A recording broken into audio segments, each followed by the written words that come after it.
Good morning, everybody. All right, so SAIL, S-A-I-L, there is an AI in the middle, so you know what that does to our valuation, everybody.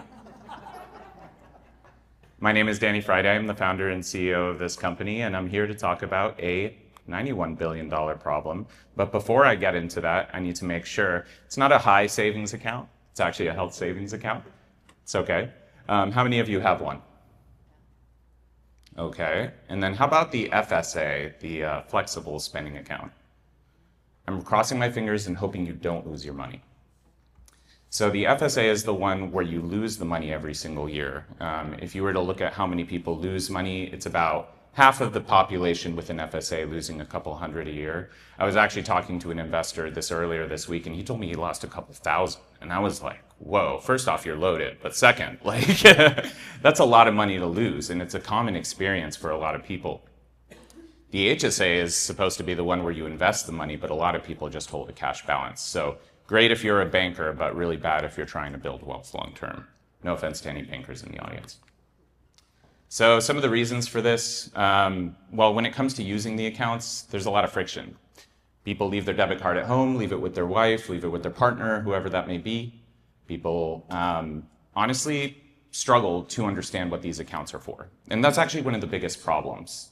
No one really knows what's eligible. Would anyone believe me if I told you that a swimming pool was eligible? What? An above ground swimming pool, yeah. So Why, Danny?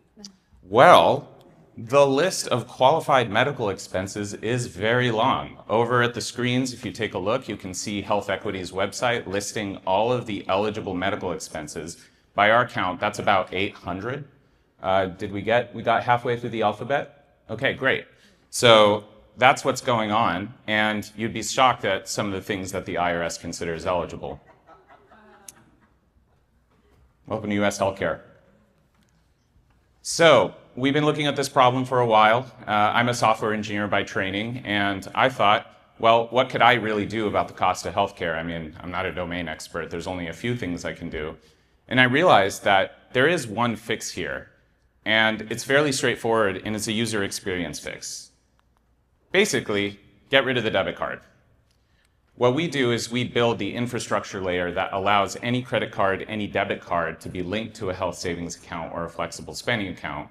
So you're not thinking about what's eligible anymore. You're not thinking about, did I bring my card or not? You're not thinking about, do I have a balance? You're not taking a photo of a receipt. None of those things you're thinking about anymore because SAIL is running in the background and actually taking care of it for you. It looks like this. So if you were in SAIL or my SAIL, you're going to look at my very personal expenses. I have 2 credit cards connected. Sorry, the video is a little tiny here, but I didn't mean to give anyone a vision test. But what you can see if you're close up is a Theragun that I had actually bought because I'm working on my shoulder. So it was detected by SAIL. We give our employees Health Equity, that's our HSA administrator, and so I would be able to click a couple buttons and actually submit a reimbursement request to Health Equity, and I don't need to go into their crappy website that was built during the Bush administration to do that. It's all there for me, it's all taken care of, and that's the hope, dream, and reality that we've built today. We also have an API. We've been approached by banks, fintechs, merchants, who love what we do, and they say, hey, I love that piece of your tech stack. We actually just have that? And we're like, sure, yeah, pay us. And in that way, we are actually serving a broad part of the HSA and FSA ecosystem. It took a very long time to build this thing, so why not actually take pieces of what we built and made it available to where people are, rather than try to build another go-to-market and be a direct-to-consumer company or all that. And yeah, that's where I want to go. Really quickly, why do we care? 4 out of 10 people who raised their hands in this room actually had an HSA or an FSA. It's a fairly broad account type. If you look at the demographics, especially for financial institutions, there's reasons to care. There's actually a large swath of people who are in their mid to late 20s, early 30s who have health savings accounts. So there's a huge wave coming. And then on the other side, if you look at the people who've aged into their health savings accounts, they carry massive balances. So if you're a banker trying to make sense of this market, you're actually looking at a bifurcation in terms of being able to access the younger demographic while also being able to leverage the higher balances of an aging population. 9 million people became eligible for a health savings account. Has anyone heard of the Big Beautiful Bill? That was one of the things that landed in there. It was an omnibus bill. So 9 million people became eligible for a health savings account. So crazy growth. There's more bills circulating in Congress right now to expand it even further and 5x our market. So we have an API and embedded app. We charge per account per month. That's our billing model. And we sell it based off of how tech forward the customer is. So if the customer has their own platform, their own engineering team, they'll embed us. If they don't, then they'll pull our embedded app off the shelf. We're about 175K of run rate. That's money hitting the bank, not contracted. I would love to talk about contracted, but I try to keep some discipline in the world of AI, right? And then we have a couple different platforms building us in. 13,000 members on the platform today. And we are looking for money, not from this audience, because apparently that's illegal. But it is a nice looking slide. We're looking to convert our pipeline. We do have a pipeline of $1 million of ARR, and we'd love to continue building the product and service. We think there's a lot we can do for this space to modernize it. So thank you so much. Oh, sorry, our team. I wish Luann was here. Luann is our board director. She was the former chief product officer of Early Warning. She'll be here later today. So she's the woman labeled board director. And then we have the former the founding U.S. regulator at the Department of Treasury who worked at worked under the Bush administration to bring HSAs to light. So I'm very, very blessed and grateful to be working with such a great team. And then I'm also very grateful for RevTech Labs. It's been an amazing program. Thank you, Dan Roselli, for making this possible. The entire RevTech team, thank you so much. This has been an amazing experience for sale. So thank you.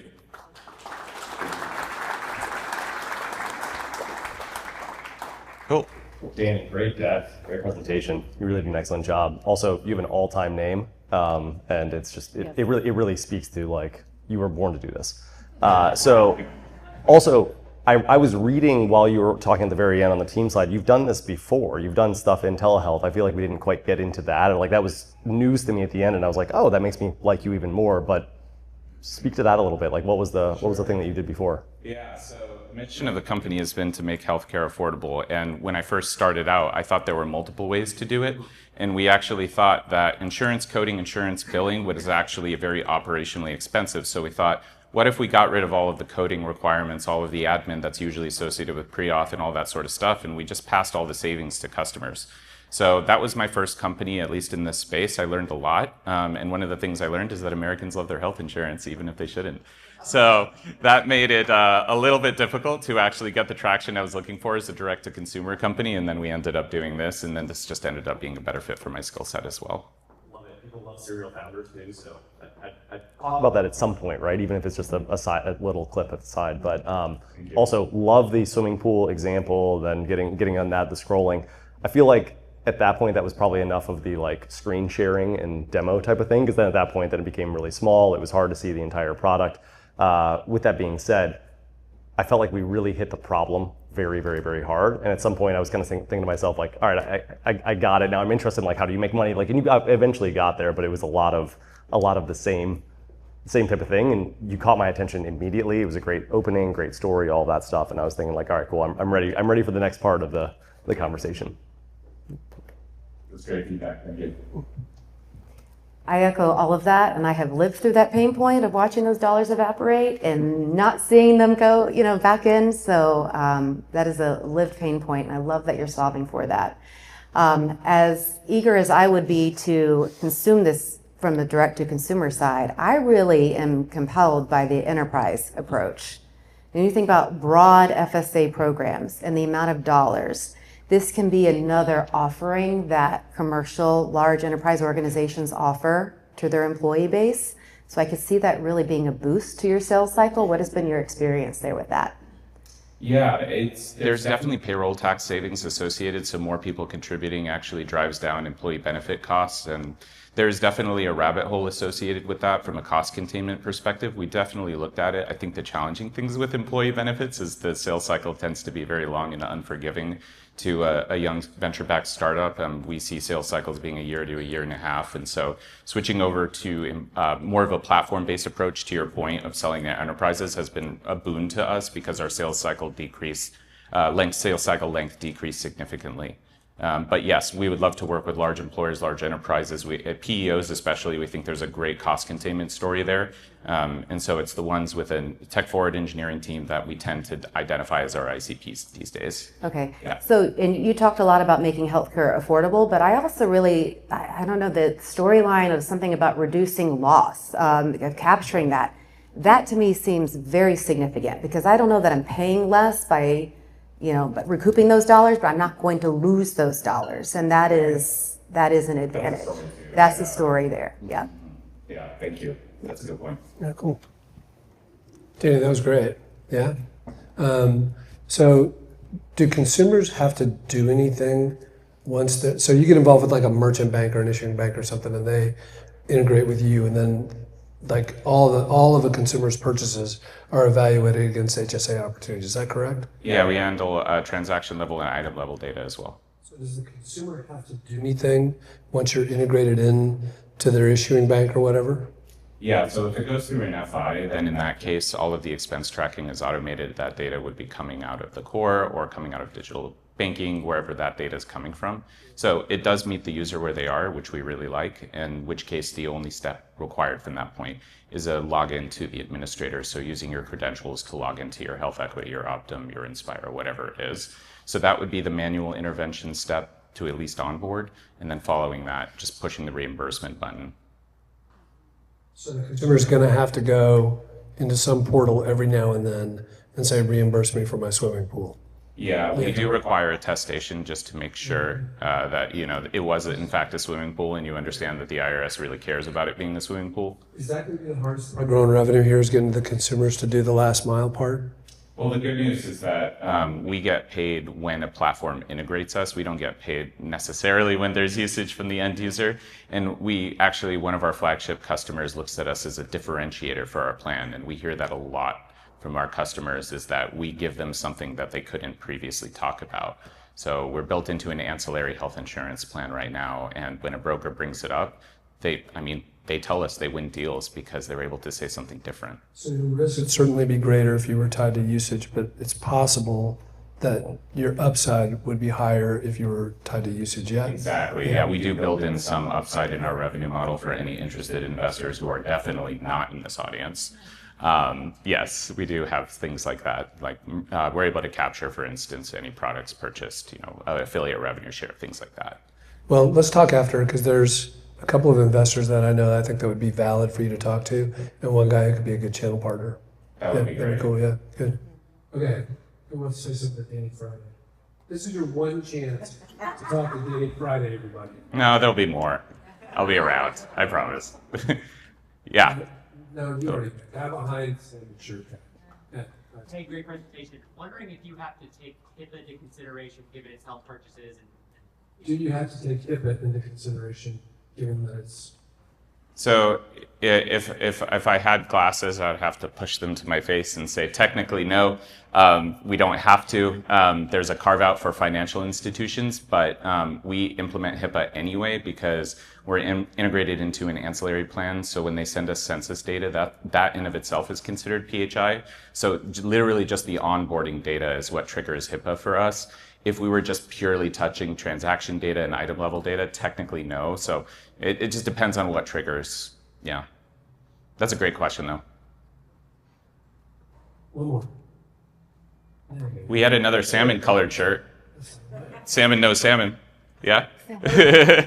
Yes. Sorry, real quick. You mentioned brokers. Yeah. And how are you distributing it or reaching your target market? Yeah, so we're built into an ancillary plan right now. So it's a fixed indemnity plan, and we're a benefit as a part of that plan. And so brokers are currently selling that plan. So when they sell more of that plan, we effectively see that uptick in revenue via our PEPM. Cool. Thank you so much. Yeah.